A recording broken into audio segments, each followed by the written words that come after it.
parte del plan de gobierno de Keiko, debatir con nuestros paisanos opositores al plan de Keiko. Nuestra participación es sana, sin ofensas. Nosotros venimos a debatir con números, planes, proyectos que Keiko ofrece, ¿no? Si en algún momento la otra parte desea participar, bienvenida, escucharemos las propuestas, ¿no? Mi saludo cordial a todo el pueblo de Yurimaguas y estamos a sus órdenes para servirles. Correcto, vamos a recibir el saludo también del profesor Manuel Paredes. Profesor, ¿cómo te va? Muy buenos días. Bien, Alberto, realmente muy contento de estar en este gran espacio democrático que usted brinda.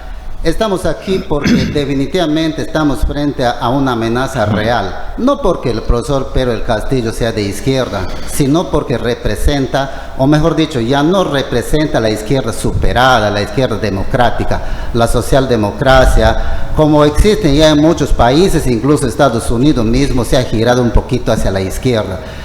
El profesor Pedro Castillo representa, Hugo Alberto y amigos conciudadanos, representa a una izquierda ya cavernícola, digamos, a esa izquierda que lamentablemente en algún momento en la década de los 80 representó el terrorismo.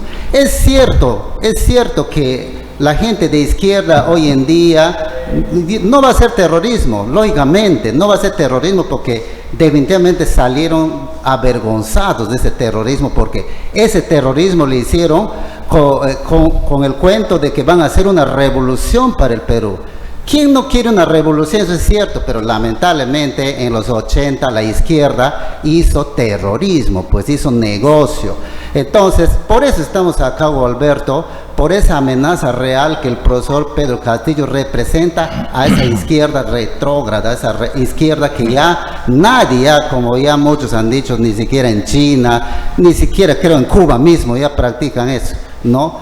Eso es el motivo de nuestra presencia. Ahora, para seguir conversando, ¿alguna idea tienen de estas encuestas que se han publicado el día de ayer, ingeniero Presidente Águila? Hay unas encuestas, ya en el caso de CPI, ya hay un empate técnico prácticamente, y en las demás también se achica prácticamente la intención de voto nacional. Efectivamente, ¿no? Para eso existe ya pues el cuarto poder en estos tiempos, o el quinto poder, que son las redes sociales, ¿no? Gracias a esos elementos de comunicación, el Perú se está informando. Si bien es cierto, en la primera vuelta hubieron una mezcla de, le vamos a llamar así, de planes de gobierno, en cambio ahora están centrados solo en dos. Entonces la población puede percibir un poco mejor entre dos partes, digamos, y naturalmente está seleccionando la parte o el plan de gobierno de Keiko que le va a dar tranquilidad y paz económica al país, que ya le hemos mencionado, el crecimiento de 10%, que las empresas participen. Todo país es una empresa ahora. El país que no se declara como empresa, que lamentablemente el comunismo funciona así, estatizando, se va a la quiebra, ¿no? Entonces, producto de eso es que la población se está informando y está eligiendo, vuelvo a repetir, por el plan de gobierno de Keiko, ¿no? Por la estabilidad económica. Y eso se refleja en los sondeos, ¿no? Una polémica que ha generado justamente es el artículo 62 de la Constitución Política promulgada en 1993. Dice: la libertad de contratar garantiza que las partes puedan pactar válidamente según las normas vigentes al tiempo del contrato. Los términos contractuales no pueden ser modificados por leyes u otras disposiciones de cualquier clase. Los conflictos derivados de la relación contractual solo se solucionan en la vía arbitral o en la judicial, según los mecanismos de protección previstos en el contrato o contemplados en la ley. Mediante el contrato ley, el Estado puede establecer garantías y otorgar seguridades. No pueden ser modificados legislativamente sin perjuicio de la protección a que se refiere el párrafo precedente. Es decir, este artículo 62, ingeniero Presidente y la profesor Manuel Paredes, ha generado un gran problema, contrato ley, que no se puede revisar ningún contrato con ninguna transnacional. ¿Tiene alguna opinión usted, por favor? Sí, Alberto. Dos cosas para entenderlo esto, porque definitivamente se presta para que el enemigo tergiverse esto. Míreme, dos cosas. Uno es que un país sin la inversión privada no va a poder salir adelante su economía. Sencillamente porque el Estado, aún teniendo esa voluntad de repartir el dinero, no alcanzaría para todos, punto uno. Otro caso, el Estado queriendo dar trabajo a todos, no pudiera dar a todos. Entonces, la única alternativa es que la empresa privada, la inversión privada, cumple esa función de generar el empleo, de hacer inversión. En segundo lugar, para que haya esa inversión, se necesita garantía. Hugo Alberto y queridos conciudadanos, no es por querer convencerles de nada. Si tú no ves garantía de tu inversión, vas a hacerlo.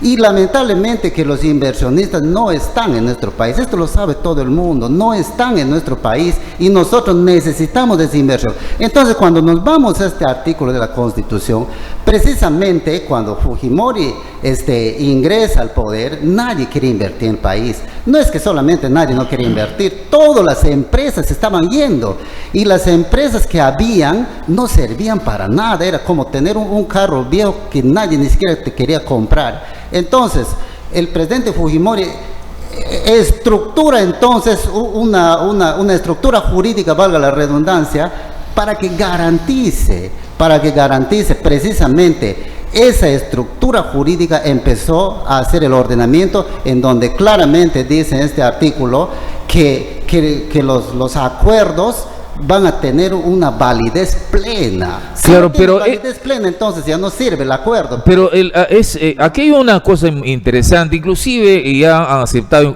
algunos liberales también, que tiene que haber alguna modificatoria, porque se tiene que revisar un contrato también. Aquí dice es irrevisable. Hugo Alberto, en ese sentido, miren, esta constitución de Fujimori ya no está tal cual como fue el original, eso sabe todo el mundo. Se han hecho una serie de enmiendas con la situación de mejorarla. Sin embargo, en vez de corregir lo que se debería de corregir, obviamente hasta la Constitución de Estados Unidos se tuvo que enmendarlo. En vez de corregir lo que debería de corregirse, sin embargo, se ha abierto la puerta más bien para el despilfarro. Un ejemplo, por ejemplo, la refinería de Pampilla. ¿Por qué el Estado invirtió ahí a pesar que la Constitución prohíbe? Porque se enmendó, se le modificó y así. Entonces, eso es el gran problema. Lo que tú mencionas es cierto, esta Constitución es perfectible, pero lo que no se puede admitir es que hay que dinamitar esta Constitución que nos está y hay que hacer una nueva. Y hay que hacer una nueva. Esa es la vieja cantaleta de la izquierda. Por eso es que Pedro Castillo resulta una amenaza, porque para ellos el cambio es volver a cero. Señores, perdemos todo, queridos conciudadanos, queridos amigos, mis colegas, y perdemos todo cuando queremos volver a cero, y eso es lo que plantea, eso es lo peligroso del planteamiento. Ellos hablan de refundar, o sea que hasta ahorita hemos estado viviendo como mongolitos, que hemos estado completamente errados, y alguien tiene que venir a volvernos a cero. Eso es típico de los grandes dictadores, de querer refundar. En la Revolución Francesa, no te olvides, en la Revolución Francesa cambiaron hasta el calendario. El día de Navidad le pusieron Día del Perro. Eso es lo típico del comunismo. ¿Y a qué llevan finalmente al pueblo? Eso ya sabe todo el mundo, ¿no? Ingeniero, ¿alguna precisión sobre este tema?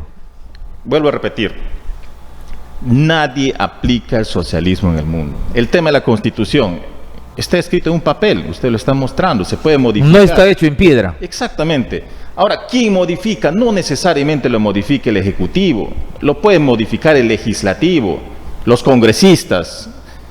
En esos 20 años que Keiko o Fujimori dejó saneado al país, entraron 4 gobiernos, cientos de congresistas.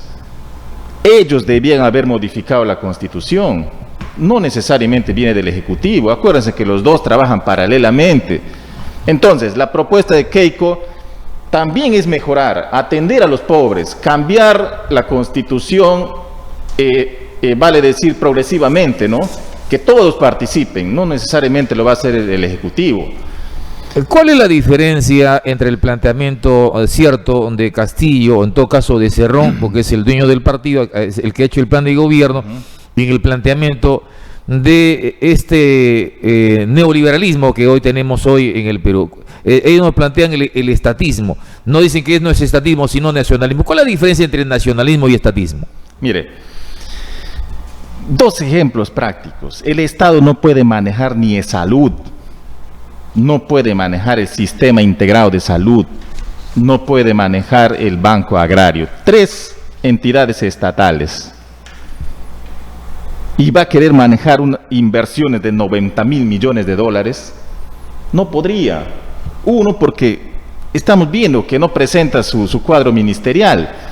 No tiene gente preparada. Es más, ni el propio candidato opositor está preparado. Entonces, ¿cómo manejar una empresa tan importante que es el Perú? Nuestra balanza comercial ahorita es positiva.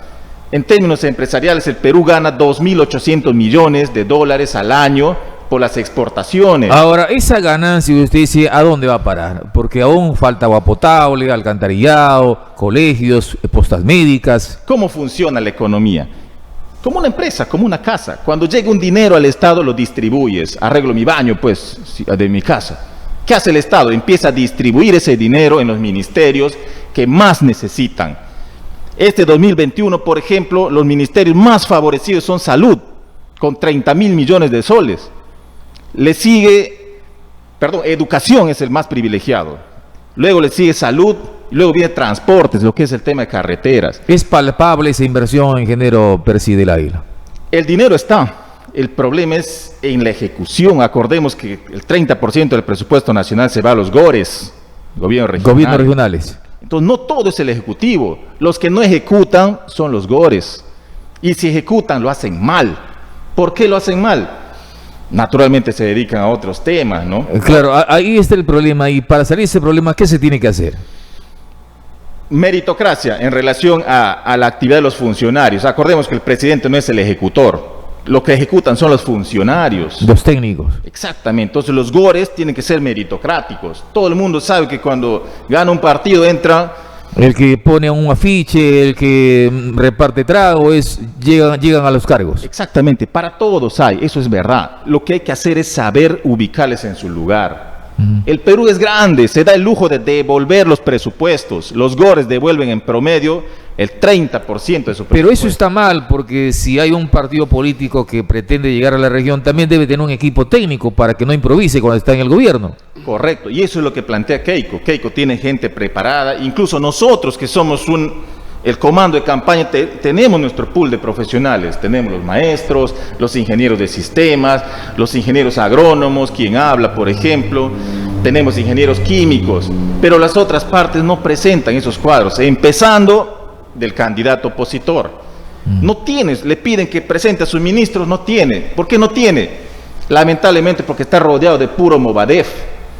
Volvemos a ese tema, lamentablemente. Movadef, Movimiento de Amnistía y Derechos Fundamentales, para los jóvenes que no conocen, los jóvenes de 30 años, ellos no han vivido el terrorismo de los 80, entonces ¿qué pasa? El candidato opositor está rodeado de ellos van a ser sus ministros. No hay éxito en un país si no se invierte en educación. Ellos plantean invertir 10% en educación y 10% del PBI en salud. ¿Es posible eso? Claro que sí. Existe el dinero. Ahorita el presupuesto de educación está en 6%, esos 30.000 millones que dije. Subirle a 4 es posible, le puedes restar a otro ministerio. El Congreso ha aprobado, pero todavía no se aplica ese 6% del PBI. Ya está en el presupuesto 2021. Ya está, fácil. Entras a Google, buscas ahí el presupuesto. ¿Cuándo debe comenzarse a aplicar ese presupuesto para este año? ¿El 28 de julio para adelante? 10% plantea Keiko. Vale decir, si ahorita está en 6, le pones 4%, ya no va a ser 30.000, va a ser 50.000 millones para construir esas 3.000 escuelas que tienen... ¿Está en el plan de gobierno eso? Claro que sí. Porque de Castillo sí está en el plan de gobierno, 10% para salud del PBI y 10% para educación del PBI. Claro que está en el plan de gobierno de Keiko, que son 94. Porque los técnicos le han dicho a él, señor, no va a haber plata para los otros sectores, se está concentrando solo en dos, tanto educación y salud. ¿Sabe cuándo no va a haber plata? Cuando estatizas. Volvemos al tema del socialismo. Quiero agarrar todas las empresas peruanas, las transnacionales, las empresas chinas. En un lenguaje simple, ¿tú crees que se van a dejar? Se van a ir. ya no va a haber esa balanza comercial positiva del país. ¿De dónde vas a sacar plata para esos ministerios? Ese es el problema. Pero ahora, ¿qué pasa? Como se dan cuenta que están perdiendo terreno, ya se quieren hacer los buenos de la película, disculpando el término. O sea, ahora ya quieren empresa, pero no. En su plan de gobierno dice bien claro, socialismo, modelo socialista. Neoliberal no. Entonces ahora ya quieren ser neoliberales. Bueno, en términos políticos sí, pues no lo pueden ofrecer, pero ya suena contradictorio, ¿no? Profesor Manuel Paredes, la educación es pilar fundamental de una nación. ¿Cómo estamos en educación? ¿Es importante hacer reformas educativas o hay que mantenerla como está? Bien, Alberto, mira, en el aspecto educativo tenemos problemas profundos, no solamente económicos, sino también programáticos de un modelo curricular. Pero no obstante, que hay que recordar que sí hemos dado pasos. No olvidemos que cuando ingresa Fujimori todo estaba un desastre. Se empieza recién a proyectar un diseño curricular. Antes no había. No, no había. O era un modelo antiguo, por ejemplo, donde el profesor era el que daba la línea. Era el modelo por objetivos. Y con Fujimori empezamos a hablar ya del modelo por competencias. Cuando entra, permítame que le corte, el año 68 en el golpe de Estado que hace Velasco, se habla de dos puntos importantes, reforma educativa y reforma agraria. Así es. ¿Y qué ha cambiado dentro de lo que planteaba Velasco y Fujimori? Bien, el gran problema, es decir, el modelo que planteó Velasco en términos, vamos a lo que es educativo, fue interesante, ¿no? De los complejos educativos, pero debido a ese modelo estatista, es un modelo estatista, Hugo Alberto, y eso también debe quedar en claro, todo se pervierte, es decir, las buenas intenciones están igualito aquí de Pedro Castillo, pero en la realidad no se van a poder cumplir. Entonces, ¿qué es lo que pasó? Con Velasco se empezó a pervertirse todo. Así es que seguimos ese modelo y llegamos, por ejemplo, a Alan García, y esto lo recuerdan todos, que el ingreso al magisterio ya era una cosa definitivamente desbordada. No era meritocrático. Ya no era meritocrático. Entonces, por eso es que se desvirtúa ese. Yo he sido partidario de ese modelo. Claro, en esa época había la escuela de profesores, ¿verdad? Había la escuela de profesores. ¿Y qué pasó? ¿Por qué cambió ahora? Pues en las universidades también se enseñaba para ser docentes, también los tecnólogos, los pedagógicos. ¿Por qué no se uniformizó en una sola escuela profesional de profesores en todo el país? ¿Qué ha pasado allí? Es que los comunistas empezaron a infestarse en todos los estamentos del Estado y ellos mismos a dinamitar, y esta es otra cosa que hay que recalcar. No olvidemos que el comunismo, Velasco llega al poder apoyado por el APRA y por los comunistas. Sin embargo, van a ser ellos mismos los que van a petardear, van a dinamitar ese modelo de Velasco, ¿no? Paulatinamente y progresivamente, ¿no? Hasta que ya el gobierno de Alan García va a tener su intento ya de capturar el poder con Sendero Luminoso. Pero ¿no? esa educación reformista de Velasco, ajá, donde yo aprendí, y seguramente usted también aprendió, ha sido una educación para mí en valores, y seguramente lo que yo recuerdo, el profesor cuando no llevaba la tarea del alumno lo corregía, te sacaban la pizarra para que, no sé si usted también ha visto, la profesora, había una sola profesora, era unidocente, yo estaba en tercero de primaria, te sacaba al frente para leer perfectamente lo que decía el libro, y luego preguntaba a los compañeros qué han entendido. Igual pasaba en matemática, sacaban al alumno en la pizarra, multiplicación del 4, del 5, en fin, división.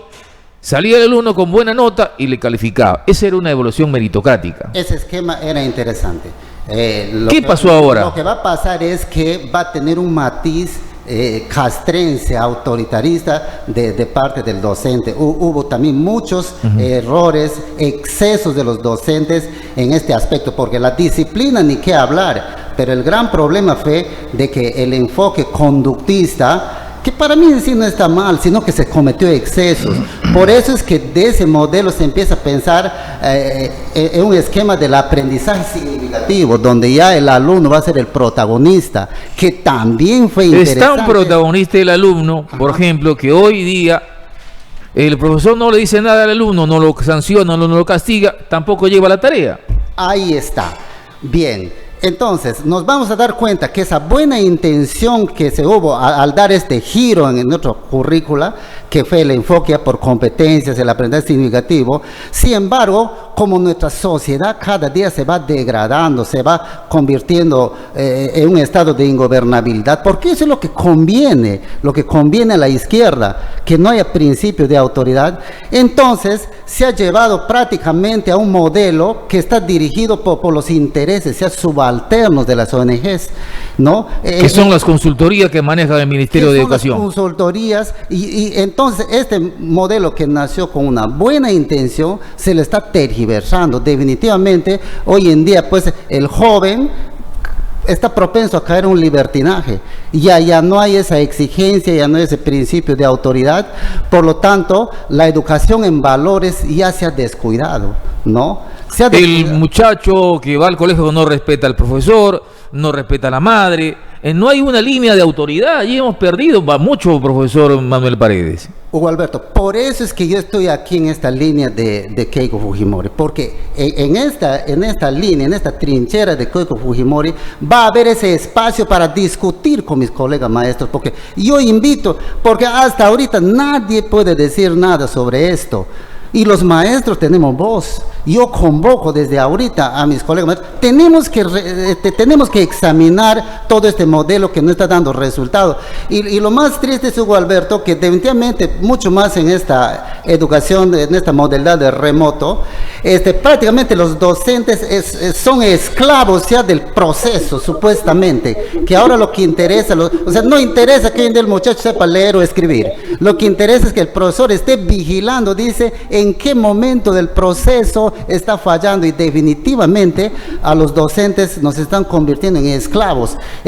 Permítame. No porque renegamos del trabajo, sino porque este trabajo no está dando resultados. Permítame una comunicación, me parece que está ingresando en la línea telefónica. ¿Cómo le va? Muy buenos días. ¿Cuál es su nombre? Le escuchamos, por favor. Estimado Hugo Alberto, el que le habla es el profesor Jesús Bartra. Un saludo cordial al profesor Manuel, colega también, y al ingeniero Percy. Realmente estamos escuchando el tema de educación. Si realmente nosotros como docentes queremos hacer un cambio, un giro de 360 grados al tema educativo, no olvidemos que el papel fundamental para que todo esto pueda dar un buen resultado, Hugo Alberto, parte de la familia. Los maestros somos los que apoyamos a la formación de los estudiantes, pero la educación parte de casa. Es por eso los maestros que ni bien entramos a las aulas, ¿qué es lo que hacemos? Bueno, no todos, ¿no? Pero algunos sí hacemos una sesión con los padres para exponer cuál es nuestra forma de trabajo. Yo sé que el Estado nos manda un sinnúmero de normas, de reglamentos para desarrollarlos. No olvides que el Perú es un país en prueba de ensayos, tanto en lo económico, tanto en lo político, tanto en lo educativo, en todo. Es por eso que no llegamos a una meta y siempre vamos a estar en el último lugar en el tema educativo. Porque el Estado prácticamente poco, nada, hace presencia. Y si hace presencia con una programación, un diseño curricular que no está de acuerdo a nuestra realidad.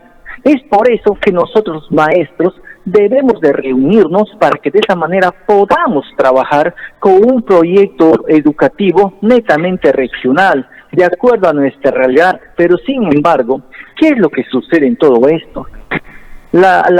El poder económico, el poder político tiene mucho que ver para obstaculizar estos tipos de proyectos que vayan en beneficio de la educación. Y yo estoy convencido que si la señora Keiko Sofía Fujimori llega a ser presidente del Perú por primera vez en la historia, cuando estamos celebrando su bicentenario, la educación en el país va a tener que girar, querramos o no. ¿Sabes por qué? Porque los maestros que estamos apoyando a esta candidata somos maestros que sí queremos un verdadero cambio en el país, porque si no hay una buena educación, el país va a seguir siendo fregado, atrasado, porque la educación es la raíz principal para el desarrollo de los pueblos. Recién cuando vemos este avance, vamos a decir, oye, claro, no se va a dar un proceso a corto tiempo, tiene que ser un proceso de largo tiempo, pero para eso tenemos que ser conscientes, maestros dedicados a la labor docente, maestros que realmente conocen lo que es en la zona rural, porque la principal necesidad de la educación está en la zona rural, porque ahí no tenemos internet, ahí no tenemos fluido eléctrico, no tenemos las comunidades, como hoy en día le estamos viviendo. Yo soy maestro en zona rural, San Antonio de Jeverillos, y no tenemos la comodidad y somos esclavos del Estado, del Ministerio. ¿Cómo nosotros podemos tener una buena formación a nuestros estudiantes cuando no contamos con las herramientas necesarias? ¿Y qué hay que hacer para que el Estado haga presencia? Tenemos que tomar carreteras, tenemos que tomar gerencias, tenemos que tomar municipios, tenemos que hacer un sinnúmero para que el Estado recién diga, oye, ¿sabes qué? Aquí hay un bichito raro en la selva del Perú, vamos a mirar qué se puede hacer. Vienes, mira y te dejan. Por eso yo estoy convencido que con la presencia del profesor Manuel Paredes García en este equipo de Fuerza Popular vamos a poder revertir. Y lo que tratamos es, Hugo Alberto, que los maestros tomemos conciencia de la realidad de la educación en el Perú. Yo siempre voy a ser un crítico de que realmente la educación en el país está porque seguimos ensayando modelos de Latinoamérica, modelos europeos. No, el peruano es inteligente. ¿Qué es lo que pasa? Somos conformistas y copiadores. Es por eso que el país vive en el atraso en el tema educativo, en el tema económico. Estamos llenos de odio, de maldad, y eso es lo que hace retrasar al país. Porque el Estado, nos dice bien claro, el Estado es un modelo de orden para un país, el Estado de Derecho, por lo cual todos los miembros de una sociedad se deben considerar igualmente sujetos a códigos y procesos legales divulgados públicamente en una condición política que no hace referencia a ninguna ley en concreto. Yo estoy convencido que si nosotros decidimos tomar las cosas en serio en el tema de educación, los cambios van a doler, sí van a doler los cambios, pero tenemos que ser conscientes, padres de familia, autoridad y maestro, porque de ahí vamos a poder. Yo comparto algo muy importante que dice Hugo Alberto. Yo también he estudiado, nos salían a hacer leer al frente. A ver, lea, ¿qué han entendido? Matemáticas, ¿han entendido? Y si no has hecho tarea, ya, lleva. Pero hoy en día la educación dice que no hay que darle tarea. Pero entonces, ¿qué hace el niño? Que si no hay autoridad en la casa, ¿qué hace el niño? Se pierde las drogas, a robar, a matar, a violar. Entonces, esto es consecuencia. No solamente es el tema de los maestros, sino aquí parte principalmente de la familia. A la familia hay que formarla, hay que educar, las escuelas de padres, que sí, yo comparto eso, porque es muy fundamental.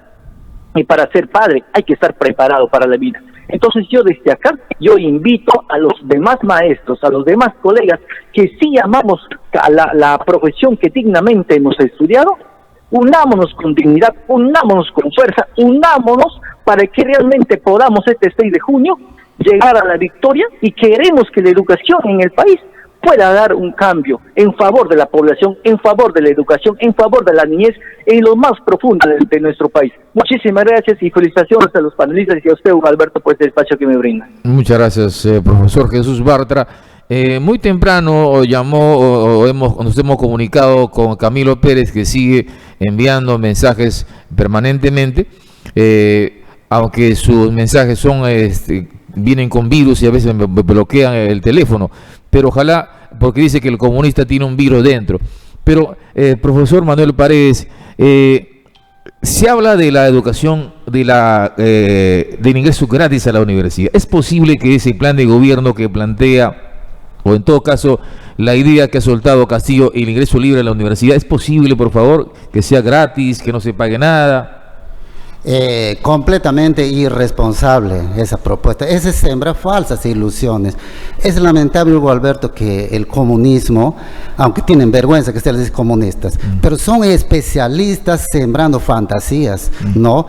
Que finalmente llevan a enervar, digamos, a exaltar en un momento dado cuando ellos ya no pueden cumplir lo que prometen. Porque es cierto, lo tratan de explicar, pero al fin y al cabo tenemos que ser realistas. Vamos a llegar a ser todos doctores solamente porque quiero ser ingeniero, voy a ser ingeniero, o solamente, no. Eso es imposible. Definitivamente la educación debe ser una competencia verdadera. Quieren sacar de lado ya que no haya CEPRES, no haya fortalecimiento de capacidades a través de una CEPRES. Eso puede ser discutible porque hay casos de que hay estudiantes que se dedican a cuerpo entero, como dicen, de repente no necesitan ir a una academia. Otros necesitan fortalecerse. ¿Qué problema puede haber en eso? Porque definitivamente la educación, su mismo nombre lo dice, es transformación. Y si tú quieres ser una persona de transformación, tienes que ser un guerrero, pues. Entonces, ¿quiénes van a ser guerreros? Los que se entrenan. Entonces, desde ese punto de vista, la propuesta del señor Castillo, que va a ser libre, o sea, estamos sembrando una idea del facilismo. Señores, la vida es una batalla. Tenemos que prepararnos para competir con los mejores y estar por detrás de los mejores. ¿Tú te has dado cuenta en qué puestos es esta educación? Estamos en el último. Estamos compitiendo con los últimos. No, en la economía nos quieren hacer competir con Bolivia. Imagínate. ¿Y cuánto gana un maestro en Bolivia? Con sus grandes, dice que ya recuperaron la riqueza en Bolivia. ¿Cuánto gana un maestro en Bolivia? Yo quisiera preguntar conscientemente, compañeros maestros, ¿de verdad Bolivia es un buen modelo? Un referente. ¿De verdad Bolivia puede ser un referente como por nosotros seguirle los pasos a él? ¿O debemos seguir los pasos a Chile, a Colombia, a Australia, a países verdaderamente líderes? Ese es nuestro gran problema, es que no nos han metido la cultura de estar por detrás de los líderes, Hugo Alberto, ¿no? Nos han sembrado la cultura de estar por detrás de los resentidos, de los que se victimizan. Camilo Pérez señala que ingreso a la universidad gratuitamente, pero ya estando en la universidad van a escoger a los mejores a través de una especie de licuadora. El mejor se queda y luego le preparan. Ahí está el engaño. Un modelo mexicano. Van a escoger a los mejores. Y los mejores van a ser los que son capaces de prepararse bien, ¿no? Pero entonces, ya ingresando a la universidad. Ajá, pero igual te van a votar, ¿no? Igual va a salir como ocurren los que no ingresan con esa verdadera decisión a la universidad, ingresan pensando que eso fue lo más importante, pero una vez adentro no responde y salen lamentablemente. ¿Por qué esto hay que aceptarlo así, Hugo Alberto? No es porque alguien quiere decir, o sea que los que no se preparan no sirven. No, todos servimos. Si no sirves para una carrera, ¿no?, universitaria, puedes, de repente eres para otra.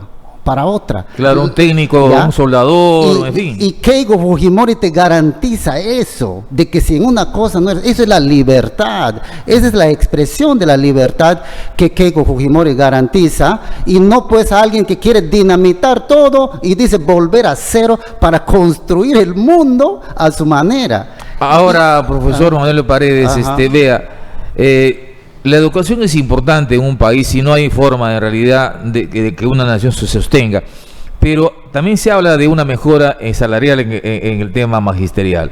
Usted gana muy bien, de acuerdo al estándar que a nivel internacional. Hugo Alberto, yendo a lo justo, no y a lo consciente. Es cierto que no tenemos todavía un sueldo, porque ahorita nos están haciendo trabajar como burro ya. Así estoy viendo. ¿Pero remotamente trabajan o le sacan la vuelta al Estado? Es que nadie se ha dado cuenta que ahí, en esa cosa que no da resultado. Porque Camilo Pérez está muy contento trabajando remotamente, siendo comunista.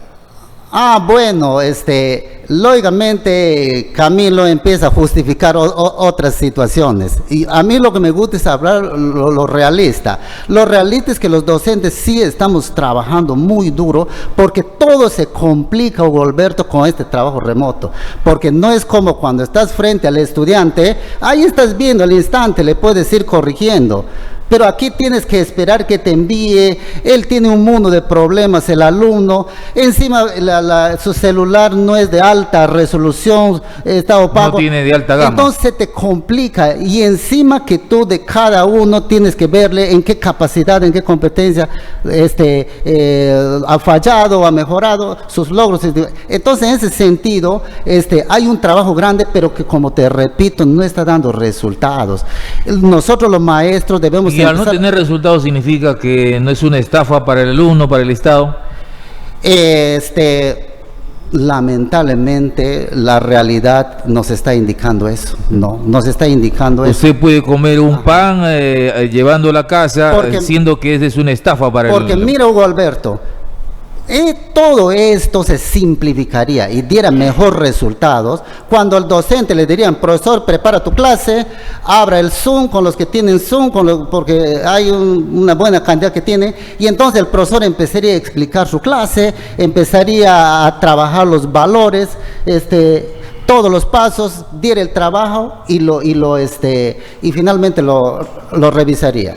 El gran problema es aquí, Hugo, que te planifican, dice, por experiencias, en donde dice las áreas ya están integradas. Así es que el profesor dice tiene que estar en plan de ver que en una actividad que realice el alumno, estar viendo en qué momento está desarrollando esta competencia, cuando en la realidad no se da así, Hugo Alberto, no se da. Por eso es que no está dando resultados. Pero si el profesor empezaría a explicar: a ver, hoy día ecuaciones de primer grado, ¿saben qué, jóvenes? Las ecuaciones de primer grado son estos. Empezaría primero a hablar sobre expresiones algebraicas, les dieron ejemplo, ahora después de cómo era antes. En esa parte sí está muy cierto.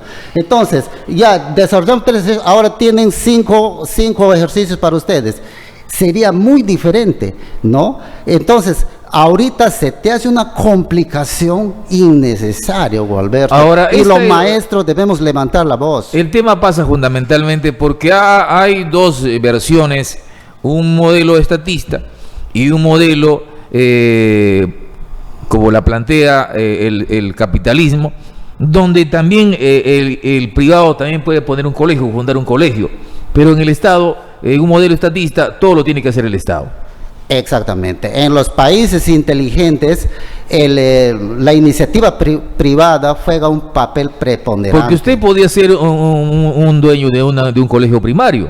Así es, siempre y cuando cumplo con los objetivos y con las condiciones básicas de dar y de garantizar esa calidad educativa.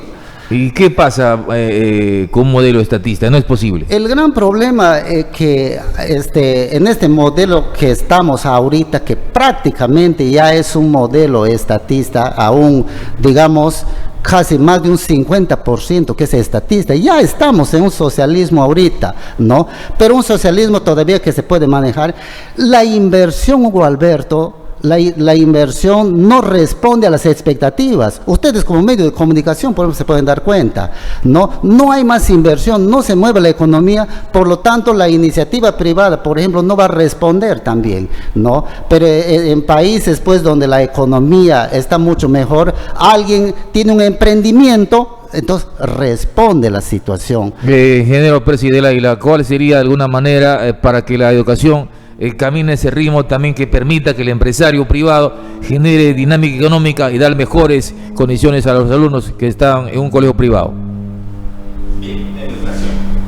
Puedo hablar un poco en mi condición de docente, ¿no?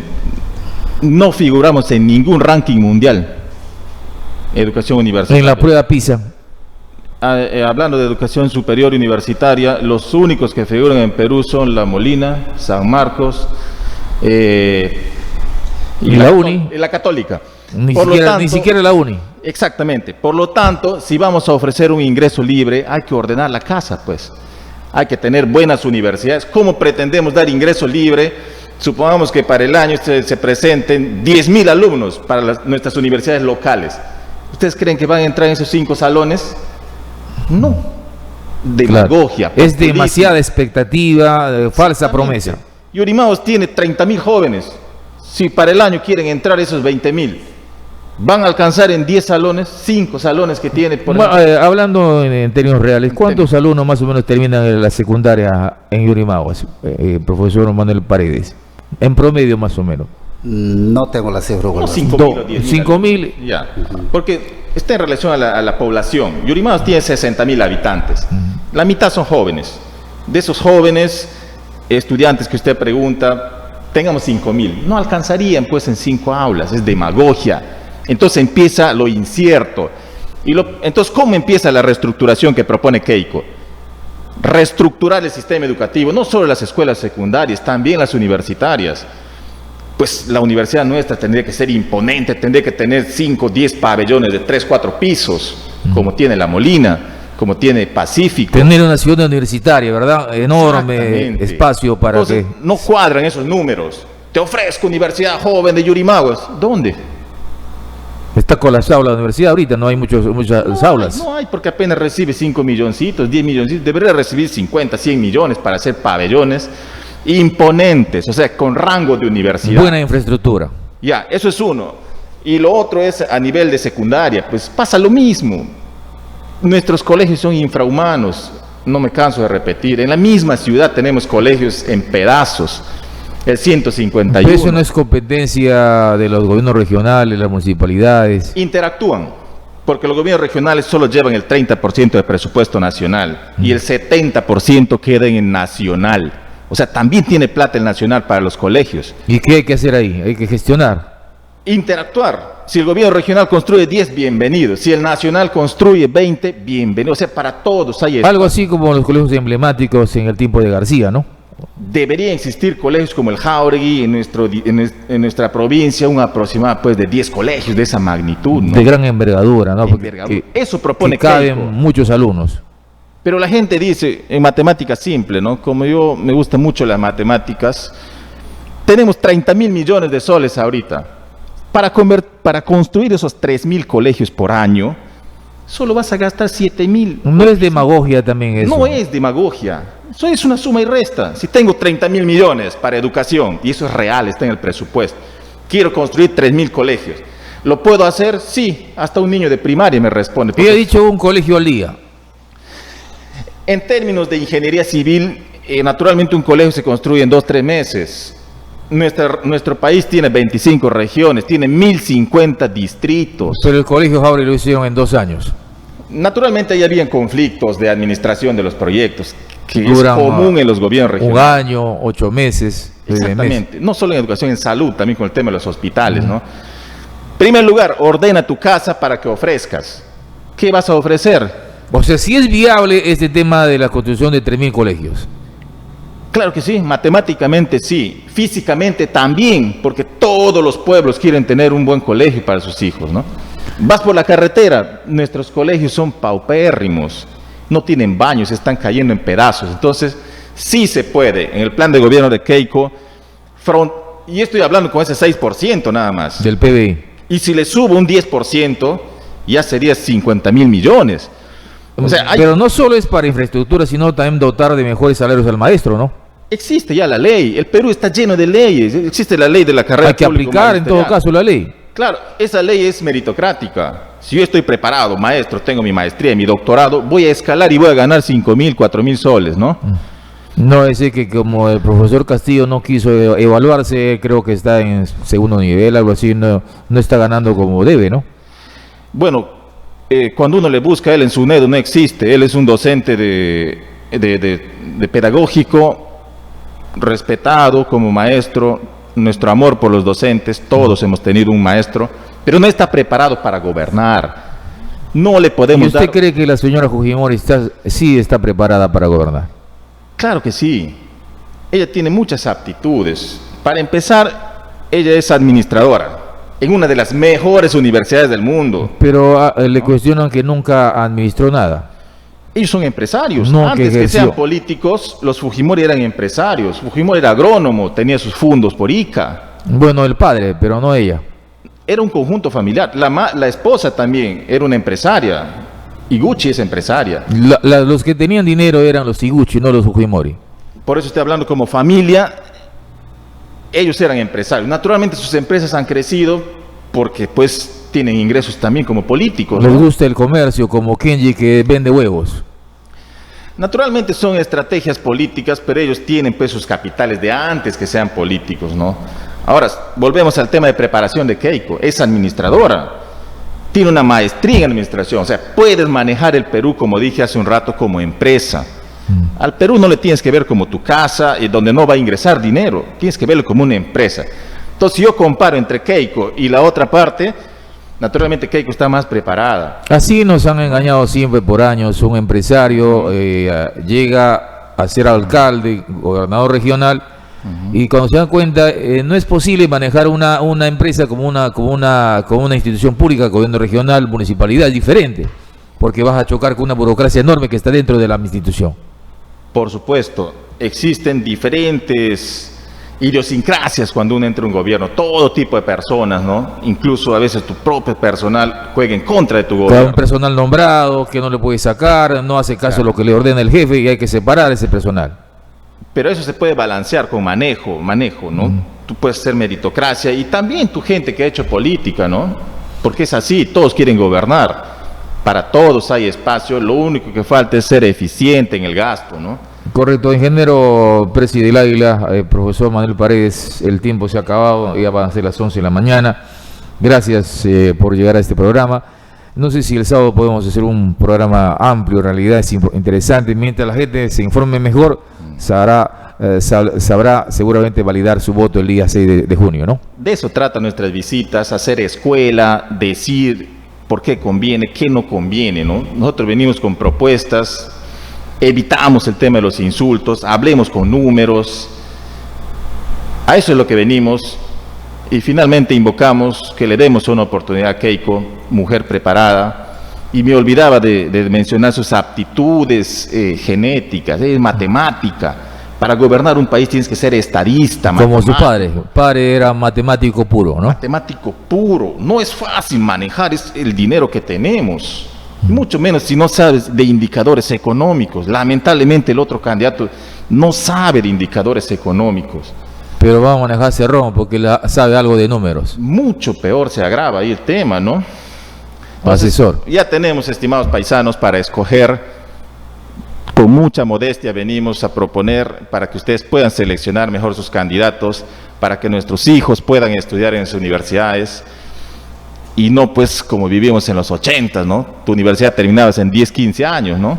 Y eso ya no queremos. Y en la universidad estaban los comunistas haciendo campaña, preparando a sus camaradas y no estudiaban para nada, ¿no? Exactamente, el socialismo, comunismo es un proceso. Se enquistaba ahí en las universidades, no querían salir. ¿Cómo funciona? En estos últimos 20 años que no estaba Fujimori, toda esa maquinaria ha ido, disculpando el término, lavando el cerebro a la persona, en especial a los más pobres. Y en el gobierno de Fujimori se intervino en las universidades porque había la autonomía universitaria. Nadie podía entrar al campus universitario. Tenías que reestructurar las universidades. Han pasado ya 20 años y solamente, vuelvo a repetir, 4 universidades figuran en el ranking mundial.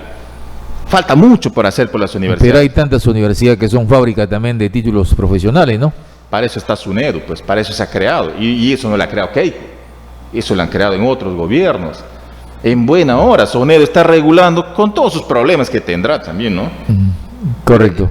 Muchas gracias, ingeniero y profesor Manuel Paredes, a ver su despedida, por favor, de este humilde programa. Sí, convocar a mis compañeros maestros, decirles que esta es la hora de los profesores, de los maestros, que son los llamados a educar a la sociedad hacia una transformación, hacia un cambio. No escondamos la voz, compañeros, compartamos nuestras ideas, pero no nos encerremos también, porque si solamente queremos pensar solos y no confrontamos nuestras ideas, entonces no estamos buscando la verdad. Sigue. Me parece que ese es un problema tan grande que acá tenemos, ¿no? Ojalá el gobierno que ingrese se preocupe también por 60 kV, ¿no? Mejor energía para Yurimaguas, profesor Manuel Paredes.